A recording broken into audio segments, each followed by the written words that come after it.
iniciamos este tema 2 sobre violencias y vulneraciones, o también podríamos denominarlo como evidencias, sospechas y riesgo, y sobre tipos de violencias y vulneraciones, dentro del contexto de la Ley Orgánica 8/2021 de 4 de junio, conocida como la LOPIDI. Hemos estructurado esta presentación en 4 partes. Una parte que es presentar un poquito el objetivo de esta pintura formativa, otra que es analizar los 5 tipos de violencia contra los menores.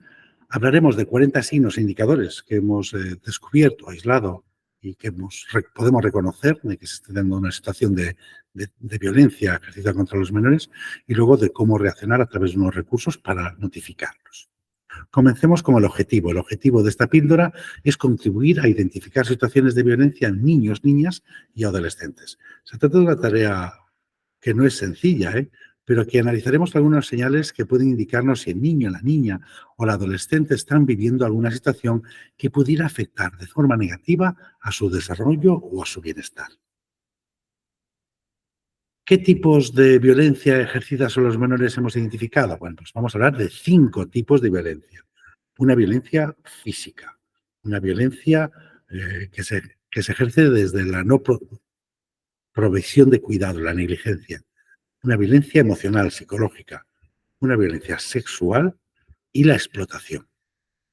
Vayamos con la primera. El maltrato físico se concibe como aquella acción intencional o accidental que provoque daño físico o enfermedad en el niño o le coloque en grave riesgo de padecer.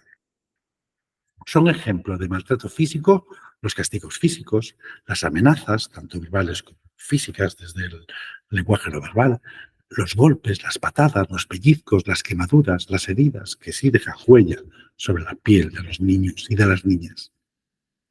La negligencia, sin embargo, se produce cuando las necesidades físicas básicas del niño o de la niña no son atendidas temporal o permanentemente por parte de las personas responsables de su cuidado. Son ejemplos de negligencia la falta de supervisión. Cuando vemos a un niño deambular solo por la calle o permanece fuera del hogar a horas inadecuadas. O cuando un niño tiene mal cubiertas sus necesidades físicas, no viste de manera adecuada a la climatología, o cuando hay muestras de falta de higiene, de desnutrición, o cuando no se prevé de la asistencia médica que precise. También cuando se les pone peligros en el hogar, o también cuando no va a la escuela, al instituto, se convierte en absentista.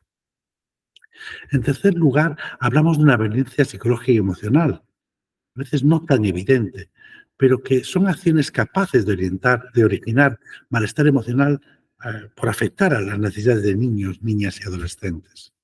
Son ejemplos de violencia psicológica y emocional los insultos, las amenazas, ignorarle, aislarle, aterrorizarle, ridiculizarle o menospreciarle.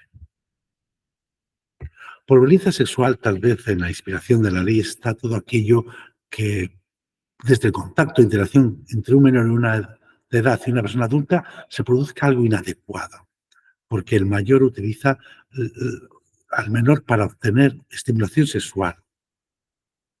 Esto también se puede producir también entre menores, no siempre tienes que ser mayor de edad, pero hablamos de violencia sexual cuando esas personas mayores son significativamente mayores que la víctima o están en una situación de poder o control sobre la misma. Son ejemplos de violencia sexual: tocamientos, penetraciones, la exhibición de órganos sexuales, la seducción a través de la palabra explícita o el mostrar material pornográfico y exhibirlo.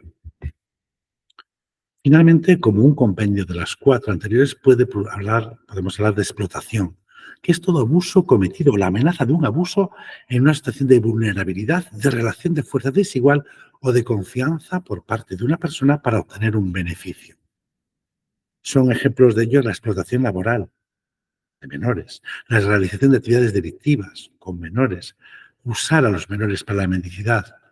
O una forma también puede ser, en relación con la anterior, la explotación sexual, donde se produce un abuso sexual de un niño o una niña a cambio de algo o la promesa de ese algo.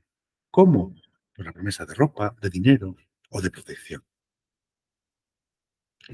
Vamos a hablar ahora de signos e indicadores. Hemos dicho que el niño no sabe defenderse ante agresiones de los adultos, no pide ayuda.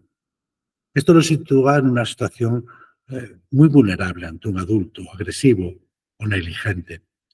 Los niños que que sufren maltrato tienen muchos problemas en su desarrollo evolutivo, también déficits emocionales en las conductas, también a nivel sociocognitivo, y ello le impide un desarrollo adecuado de su personalidad.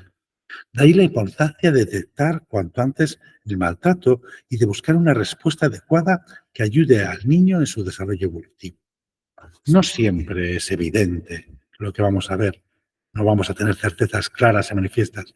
A veces solo tenemos un indicio, una sospecha, algo, una conjetura basada en una apariencia. A veces lo que tenemos es la contingencia, posibilidad de que se produzca ese daño o el riesgo. En esos casos hay que actuar. Hemos identificado 23 indicadores en niños y niñas y 17 en adultos. Vayamos por partes. Uno evidente es que haya señales físicas repetidas en el menor. Moratones, magulladuras, quemaduras. También podemos apreciar falta de higiene, suciedad, mal olor, ropa inadecuada. Pudiera ser, esto lo hacen mucho los profesores, detectemos cansancio o apatía permanente, que se duerma en clase, o que haya cambios significativos en la conducta. Niños que eran eh, pues dicharacheros, optimistas, alegres, ahora son tristes, desconfiados. O niños que ahora se vuelven agresivos o viven una rabieta persistente y aguda. Niños que se relacionan desde la hostilidad, desde la distancia. O niños que ahora se muestran hipervigilantes, en continuo estado de alerta o recelo. Niños que se muestran desinhibidos en público, que juegan de manera inapropiada para su edad. Niños que directamente se masturban en público.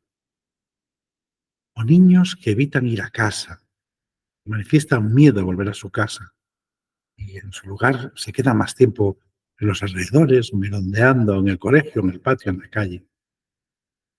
Niños sin amigos, con pocos amigos, que muestran poco interés o poca motivación por lo que se les pide en clase, o que tras un fin de semana vienen más tristes o más sucios, o niños que han cambiado sus hábitos alimenticios y ahora son más glotones, o por el contrario han perdido el apetito, o niños que faltan a clase de manera injustificada y reiterada.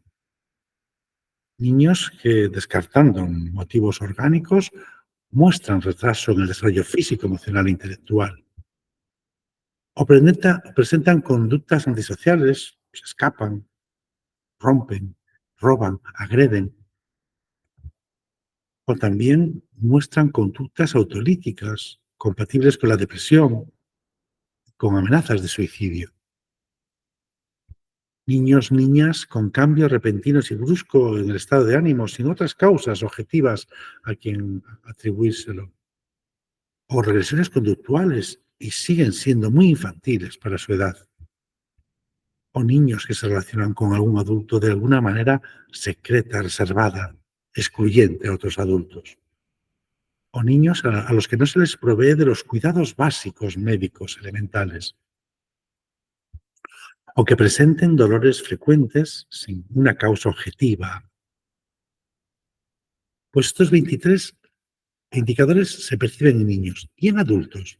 Pues en adultos hemos encontrado estos 17, pudiéndose dar en padres o los tutores o quien les cuida. El que se despreocupen de ellos, en los que se muestran pasivos ante lo que hacen o dicen o sienten. Cuando se les cita en el colegio y no acuden, cuando les ridiculizan o desprecian o desvalorizan en público, o cuando no les proveen de la ayuda psicológica que necesita un niño ante alteraciones emocionales, o cuando hablan del niño en términos de un objeto de su propiedad. Puedo hacer con mi niño lo que quiero porque es mío. O cuando, fuera de lo que puede ser normal, expresen dificultades en su matrimonio que les lleve a pagar las consecuencias con los niños, a utilizarles como moneda de cambio. Cuando les recogen y llevan sin permitirle otros contactos sociales, los llevan al colegio. Cuando están siempre fuera de casa, cuando con la disculpa de actividades escolares o que tienen que estar al cuidado de y no tienen tiempo para sí. Cuando la escasa relación afectiva se ve compensada con múltiples regalos o bienes materiales.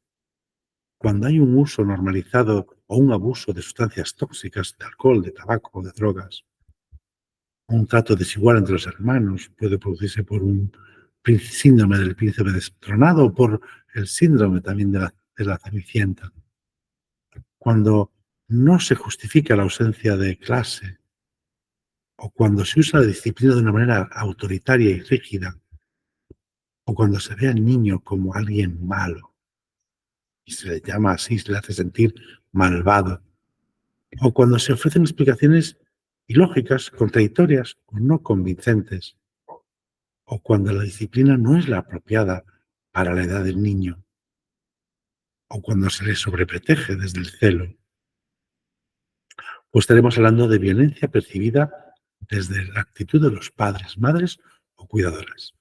¿Qué hacer en estos casos? Bueno, pues notificarlo, que no es lo mismo que denunciarlo.